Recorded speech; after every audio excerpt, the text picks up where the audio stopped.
உலகாண்ட உயர்தமிழே உனது அன்னை தமிழை வணங்கி பெற்றெடுத்த தாயே தத்தெடுத்த தமிழே ஊற்றெடுத்த இன்னறிவை பூத்தொடுத்து தருகிறேன் செவி மடுத்து கேளுங்கள்.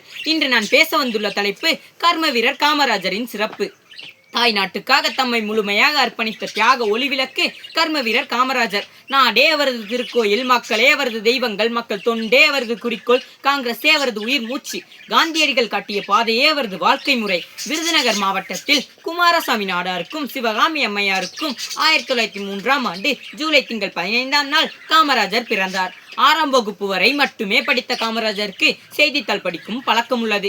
அதன் ஈடுபாட்டால் பல விடுதலை போராட்டங்களில் தம்மை சிறு வயதிலேயே ஈடுபடுத்திக் கொண்டார். 1940ஆம் ஆண்டு காங்கிரசின் தலைவரானார். 1954ஆம் ஆண்டு தமிழ்நாட்டிற்கு முதலமைச்சராக பதவியேற்றார். கல்வி, தொழில், பொருளாதாரம், விவசாயம் என பல துறைகளில் வியக்கத்தக்க முன்னேற்றத்தை அடைந்தது தமிழ்நாடு. ஒரு வேளை சோற்றுக்கு கூட வழி இல்லாமல் ஆடு மேய்த்துக் கொண்டிருந்த சிறுவனை கண்டு மனம் உருகிய காமராஜர் அவர்களுக்கு மதிய உணவு திட்டத்தை கொண்டு வந்தார்.